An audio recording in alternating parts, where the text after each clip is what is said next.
Digital India अभियान। Digital India अभियान digital India अभियान का मतलब है कि अब सभी कार्यक्रम, हर तरह का कार्यक्रम हम डिजिटली रूप में क्यों ना करें, मोबाइल पे या कंप्यूटर पे या घर बैठे हम वो सारे काम करें जो कार्यस्थल पे पहुंच के करते थे। तो इसमें समय भी बचेगा और प्रोडक्टिविटी भी आएगी और लोगों को रोजगार भी मिलेगा।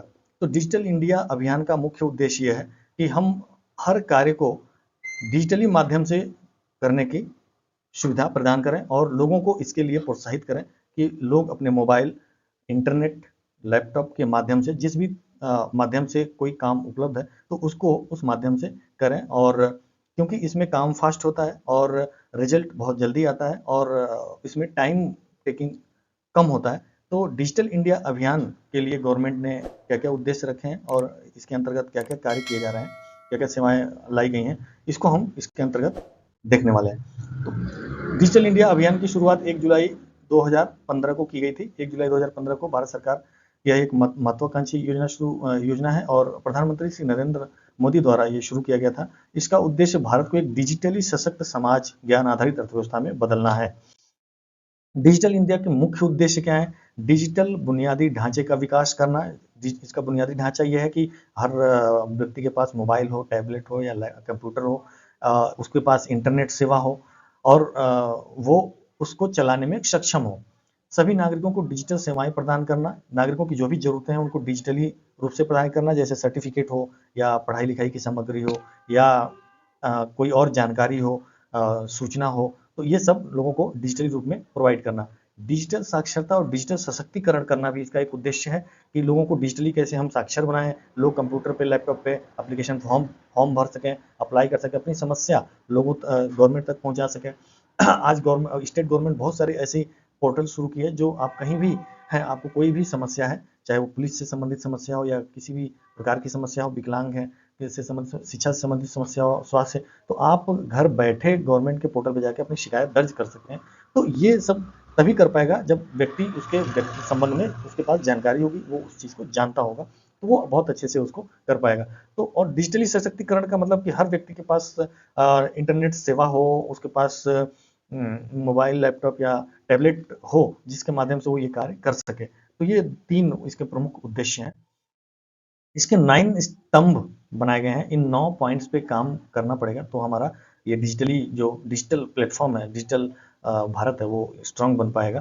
पहला, ब्रॉडबैंड हाईवे, हमें ब्रॉडबैंड हाईवे बनाना पड़ेगा क्योंकि दूर दराज के गांवों तक इंटरनेट सुविधा उतनी अच्छी नहीं है। तो ब्रॉडबैंड में कनेक्टिविटी अच्छी होती है और इंटरनेट स्पीड बहुत अच्छा होता है। मोबाइल कनेक्टिविटी, सार्वभौमिक पहुंच, मोबाइल का इंटरनेट से जोड़ना और उसको इंटरनेट को प्रॉपर हर समय 24 घंटे 24/7 उपलब्ध हो। सार्वजनिक इंटरनेट एक्सेस कार्यक्रम किया जाए, ऐसे ऐसे वाईफाई प्लेस बनाए जाए जहाँ पे कोई भी व्यक्ति आकर के और इंटरनेट कनेक्ट करके अपनी समस्या को सॉल्व कर सके। ई गवर्नेंस प्रक्रियाओं को सुधार करना। ई गवर्नेंस का मतलब जो भी गवर्नमेंट के माध्यम से, गवर्नमेंट के द्वारा सूचनाएं या सुविधाएं लोगों के लिए पहुंचाई जाती हैं और वो इलेक्ट्रॉनिक माध्यम से, इंटरनेट के माध्यम से पहुंचाई जाती है, इसको हम ई गवर्नेंस कहते हैं। यानी कि जो भी गवर्नमेंट के द्वारा सुविधाएं या सूचनाएं या जो भी सूचनाएं हैं वो इंटरनेट के थ्रू, मोबाइल, न्यूज़ या इंटरनेट के थ्रू लोगों तक पहुंचाया जाता है, तो उसको हम ई गवर्नेंस कहते हैं, इलेक्ट्रॉनिक गवर्नेंस। ई क्रांति, ई क्रांति का मतलब इलेक्ट्रॉनिक सेवाएं ज़्यादा ज़्यादा लोगों तक, टीवी, लैपटॉप, मोबाइल और इंटरनेट, ये हर व्यक्ति तक पहुंचाया जाए, इसे ई क्रांति का नाम दिया गया। सूचना को लोगों तक पहुंचाना, तो सूचना लोगों तक तभी पहुंच पाएगा जब उनके पास ई इलेक्ट्रॉनिक डिवाइसेस होंगे, मोबाइल, लैपटॉप या टीवी या इंटरनेट, ये सारी चीज़ें लोगों के पास मौजूद रहेंगे तो लोगों के पास पहुंच पाएंगे।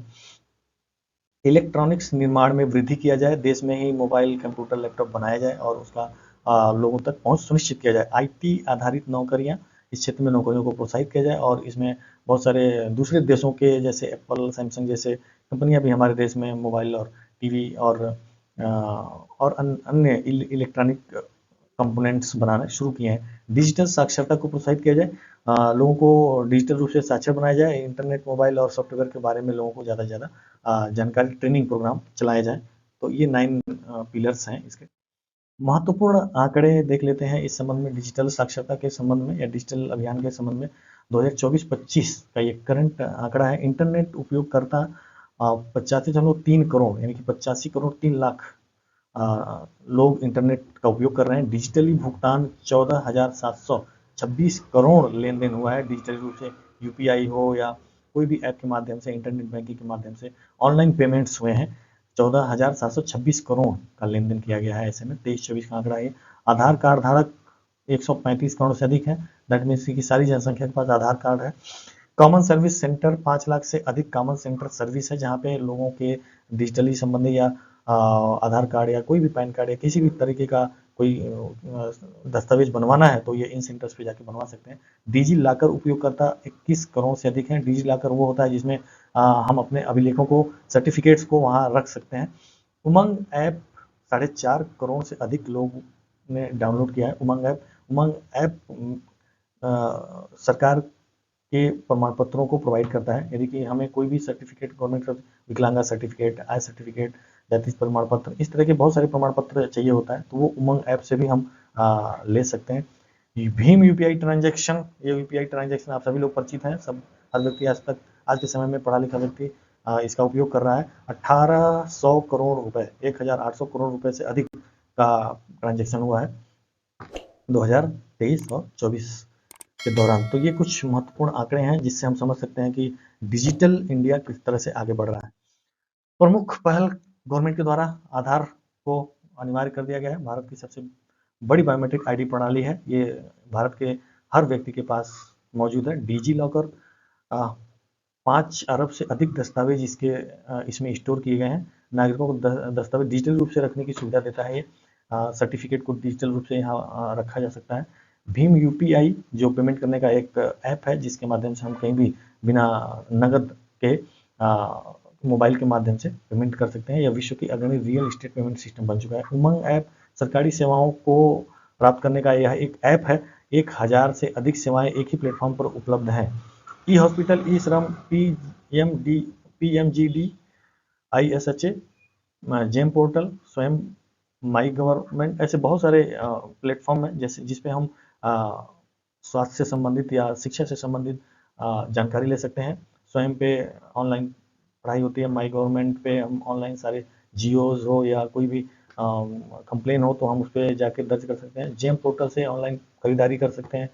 तो इसी तरह से बहुत सारे पोर्टल हैं जो स्वास्थ्य, शिक्षा, श्रमिक से संबंधित, व्यापार, नागरिक सेवा का डिजिटल सेवाएं प्रदान करते हैं जिससे कि लोगों के जीवन में आसानी आई है।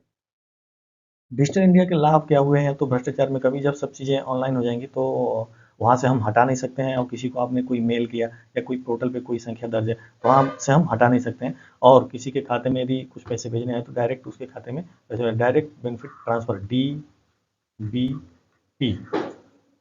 डायरेक्ट बेनिफिट ट्रांसफर किसी भी के खाते में। तो जैसे आजकल जो मनरेगा में मजदूरी भुगतान हो या पीएम किसान योजना हो जिसमें डायरेक्ट प्रधानमंत्री के द्वारा लोगों के खातों में, किसानों के खाते में पैसा भेजा जाता है, वो इसके उदाहरण हैं।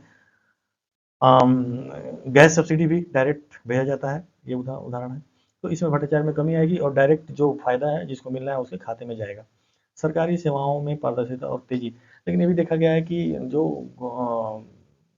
योजनाएं चला जा रही हैं, चाहे वो प्रधानमंत्री आवास योजना हो, तो उससे लोगों के खाते में तो पैसे जाते हैं लेकिन उसके पहले जो मीडिएटर्स होते हैं, जो उसके ऑफिसर्स होते हैं, वो नगद रूप से उनसे पैसा ले लेते हैं। अब जैसे किसी को 1 लाख रुपए मिलना है तो 10-20 लाख रुपए, 10-20 हज़ार रुपए ये उससे पहले ही ले लेते हैं कैश रूप में कि तुम्हारे खाते में तभी आएगा। तो इस तरह के भ्रष्टाचार को भी रोकना होगा कि डीबीटी में भी इस तरह के करप्शन हो जाते हैं। सरकारी सेवाओं में पारदर्शिता और तेजी आई है क्योंकि जब आप कोई एप्लीकेशन देते हैं तो वहाँ पे डे काउंट होने लगते हैं कि इतने एप्लीकेशन दिए हुए इतने दिन हो गए लेकिन उसकी सुविधा अभी तक नहीं मिल पाई है। तो वो एक पारदर्शिता सुनिश्चित होती है। डिजिटल शिक्षा और स्वास्थ्य सेवाएं आप आज के डेट में देख सकते हैं ऑनलाइन की किसी भी हॉस्पिटल्स में कितने मरीज हैं या कौन से डॉक्टर अवेलेबल हैं, कौन से नहीं है, फ़ोन करके पूछ सकते हैं। तो ये सुविधाएं हुई हैं। डिजिटल शिक्षा में हम ऑनलाइन अब बच्चे यूट्यूब से पढ़ रहे हैं और गूगल और चैट जीपीटी, जेमिनाई से तमाम पढ़ाई की जा रही है और शिक्षा का व्यापक प्रसार हो रहा है। रोजगार उद्यमिता के नए अवसर इसमें प्राप्त हुए हैं। डिजिटल इंडिया में तमाम कंप्यूटर सेंटर खुल गए हैं और तमाम ऐसे सेंटर्स हैं जहाँ पे लोगों को रोजगार दिया गया है और वो जो ग्रामीण क्षेत्र के लोग हैं जिनको नहीं ये सब करने आता है, तो उनकी मदद करते हैं और अपना रोजगार चलाते हैं। आत्मनिर्भर भारत की दिशा में सशक्त कदम है यह। हम तभी आत्मनिर्भर बन पाएंगे तब जब तक कि हम जो भी डिजिटल प्लेटफॉर्म है, डिजिटल कार्यक्रम है, उनका हम जब तक लोगों तक नहीं पहुंचा पाएंगे और लोग जब तक उसकी लाभ नहीं उठा पाएंगे तब तक हम आत्मनिर्भर नहीं बन पाएंगे। तो ये डिजिटल इंडिया के लाभ हैं, 1 2 3 4 5 मुख्य इसके लाभ हैं। चुनौतियां भी हैं, कुछ चैलेंजेस भी हैं जिससे हम पूरी तरह से इसमें विकास नहीं कर पा रहे हैं। क्या है चैलेंजेस? वो डिजिटल साक्षरता की कमी है। लोग बहुत सारे अभी भी हैं जो अभी साक्षर नहीं है और डिजिटल साक्षरता को नहीं अपना रहे हैं। ग्रामीण क्षेत्रों में कनेक्टिविटी की समस्या है, इंटरनेट सेवाएं ठप रहती हैं। साइबर सुरक्षा का अभाव है, इस कारण से बहुत सारे लोग, पढ़े लिखे लोग और बहुत ही अच्छे सैलरी और बहुत ही अच्छे पैसे कमाने लोग भी ऑनलाइन ट्रांजैक्शन नहीं करते हैं, क्योंकि उनको लगता है कि उनके पैसे सुरक्षित नहीं है ऑनलाइन में, और वो ना तो यूपीआई का इस्तेमाल करते हैं ना तो इंटरनेट बैंकिंग का। वो आज भी कैश निकालते हैं और कैश से पेमेंट करते हैं। और ऐसा देखने में भी आया है कि डिजिटल अरेस्ट किया गया और डिजिटल रूप से कोई गलत लिंक भेज करके और उससे सारा पैसा ले लिया। तो ये एक चैलेंज है साइबर सुरक्षा, लोगों को डिजिटल सुरक्षा देना। डेटा गोपनीयता और जागरूकता की कमी, ये सबसे बड़ी समस्या है। लोगों की सारी डेटा, कोई भी ऐप डाउनलोड करते हैं तो उसमें नाम, डेट ऑफ बर्थ और एड्रेस तक पूछा जाता है, ईमेल पूछा जाता है, तो इससे आपका डेटा उस कंपनी के पास चला जाता है, तो डेटा की गोपनीयता इससे भंग होती है। तो इस तरह के कुछ चैलेंजेस है। इस चैलेंजेस के बावजूद भी डिजिटल अवेयरनेस से, डिजिटल सुविधाओं से हम वंचित नहीं हो सकते हैं, या डिजिटल सुविधाओं को हम नज़रअंदाज नहीं कर सकते हैं। तो चुनौतियां रहेंगी और इस पे गवर्नमेंट को कदम उठाने चाहिए।